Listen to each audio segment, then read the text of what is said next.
a setup, and you're not allowed to ask questions about it. And if you are, you are attacking a grieving widow. And that's, again, when did Jackie O ever say, quit looking in, stop, quit looking into who killed my husband? Never. That's not what happens. And that's not how you grieve, by the way. I remember when my dad died, my mom immediately bought a gold sequin pants outfit, started carrying sparklers around and selling t-shirts. And my friends are like, Jimmy, what's with your mom? I'm like, she's grieving. So I'll just leave that there. One another, everyone grieves differently. So if someone's acting weird, don't read into that. Everyone grieves differently, but apparently not like Erika Kirk, who was allegedly caught at a Beverly Hills bar being a little too cozy with another man. The man in question has been identified as none other than Blake Wynn, who, according to an eyewitness statement and an alleged leaked footage, had his hands all over Erika. Take a listen. This girl walks in with I guess it was a black skirt, a black leather skirt, and she was wearing peep toe, a nude color like the patent leather Christian Louboutins, and was cuddling up, having a cocktail with the dude that looked like a nerd. The picture that you showed me, I believe that one more so than the other, because that was more of the description that she gave me. And she was just kind of like, dude, like, is this really like that girl that her husband got murdered and she's Christian? And I'm like, shut up, you did not see her there. She's like, yeah, she was there with one of the dudes that is a regular there. The eyewitness account dates from May 28th, a night which Erika allegedly spent outdoors with Blake at an all-exclusive, invite-only Beverly Hills bar, famously known as 1912. However, both parties have vehemently denied this allegation. Blake Wynn wrote, "Blake Wynn here. I hate to be the bearer of bad news to the cesspool of bots and ex-users that spend their entire day making things up under the guise of journalism, but I am not dating Erika Kirk." Erika, on the other hand, came with full force and dropped this comment. "Every single word here is a lie. Charlie's love will last me a lifetime. The Lord is the only one who can ever fill that most painful void." On May 14th, I was home in Arizona celebrating my son's second birthday. Blake, who is about to be engaged to his longtime girlfriend, was a dear friend of my husband's, and I am grateful for his continued support, just like hundreds of others. Your deranged obsession with me and blatant disregard for any form of truth whatsoever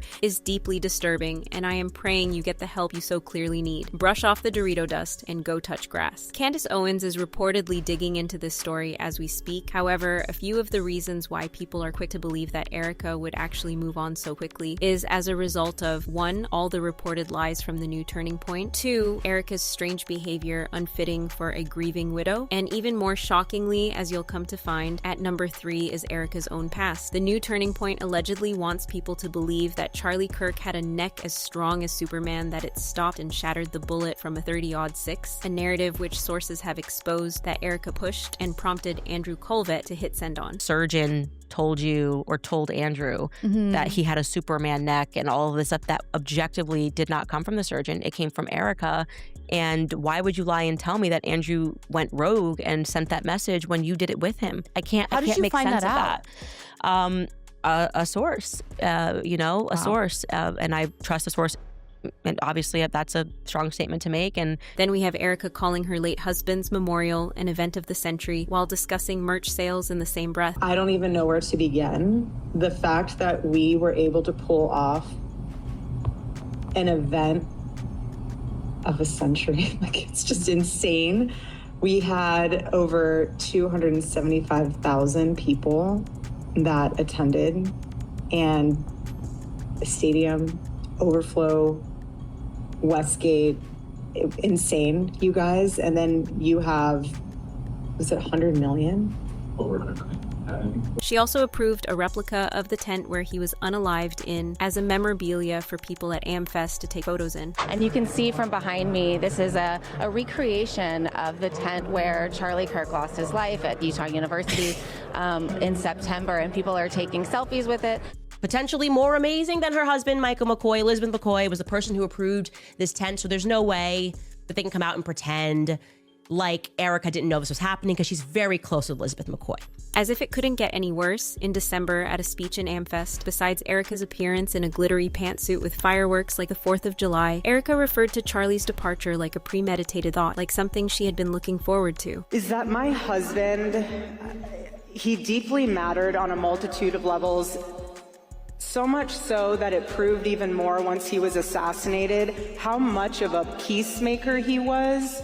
Moving on, there are even more serious anomalies like Erika denying that Charlie was being pressured by donors and received threats like this. You brag about how you convinced all these young voters to vote for Trump, but you can't convince them to stand with our Jewish brethren. This is not a joke, Charlie. I'm coming to you as a sister in faith. You have accomplished so much by the hand of the Almighty, but he is going to lift his hand from you.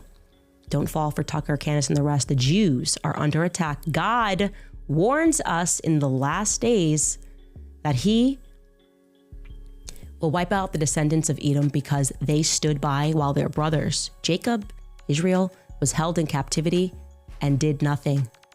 Don't be counted among the Edomites. It will be to your peril, as well as the unfinished work God was going to do through you. Speaking of donors, Erika also alleged that Charlie named her his successor in the event that anything ever happened to him. This allegedly happened at a donor meeting in Aspen. However, the donors from said meeting are saying that this never happened. That hasn't existed yet. The alleged AI of Charlie saying, I appoint Erika to be the CEO. Well, Erika told me that he said that at an Aspen event. I was like, okay, great. Well, the Aspen people who were at the event said that never happened. What? These are the Turning Point USA donors who have contacted me and said, Candace, that is AI. He did not say that. What? Now, they have alleged that they have the video of that. Why did they only play the audio?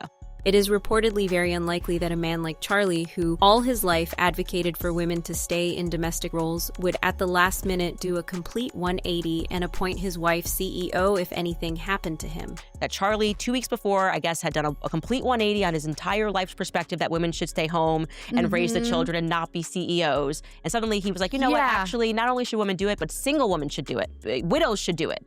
And the kids should just be raised by the nanny and they should work 80-hour weeks. That does seem uncharacteristic of Charlie Kirk. It's completely uncharacteristic of everything he's ever said. In fact, one of the last conversations I had with him was at the Democratic National Convention. When you tie all of this information into the extensive note Elizabeth Lane wrote in September of 2024, where she described Erika Kirk as a social climber, an opportunist, an image curator, someone who treats relationships as ladders, who is calculated and performative, that's when it all starts to make sense. Candace Owens has repeatedly voiced the same sentiment for months, a notion that Erika uses people to climb up economic and social ladders, and her mother, Lori Francevy, would do anything to make that climb easier. According to the revelations from Candace Owens' deep dive into Erika's past, observers have noticed a pattern of Erika's dating history. Reports claim that she allegedly only dated men of high standing who could catapult her career and her social standing. Producers, movie stars, political activists, the list goes on. And the list goes on and on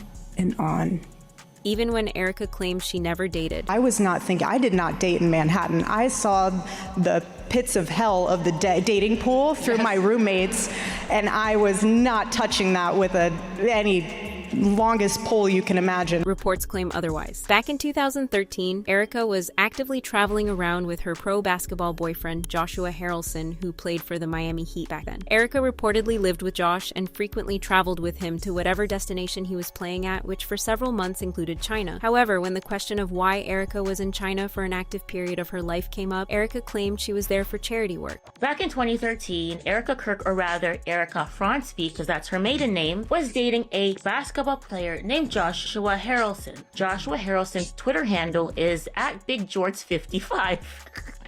That is a crazy Twitter handle. Anyways, how do I know this? How do I know that they dated? Well, despite Erika deleting all of her old posts and pictures and privating her old accounts, many people commented underneath her posts, and those comments underneath her posts are still visible on Twitter. For example, this tweet from November 11, 2013, @Erika Francevy @BigGeorge55. It's the best when it's like that. Everything is just practice until the one. There's also this tweet from July 24th of 2013, @Erika Francevy @BigGeorge55. 55. This pic brought tears to my eyes. Amazing view, amazing life, and amazing couple. Deep Dives also alleged that her relationship with Cabot Phillips was a leeway to infiltrate Charlie Kirk's inner circle. So when reports came that she was now out with Blake Wynn, a well-known millionaire Las Vegas entrepreneur, cousin to billionaire casino magnate Steve Wynn, the question wasn't about whether or not this was true, it was about what ladder is Erika Kirk trying to climb up to next. From movies that didn't make the top charts to shooting ads and roadside interviews, Erika Kirk always wanted to be famous. Do you need an excuse to smile today? Welcome to Daily Delights, your daily dose of tasty tidbits that will get you revved up for the day. Carpe diem are wise words to live by. How do you live your life more fully? And according to sources, when Charlie was no longer in the way, she took the opportunity to finally be in the spotlight. From fresh pedicure to new hair installations, the glittery pantsuits and tight leather pants were only just a touch. Now, the casket video.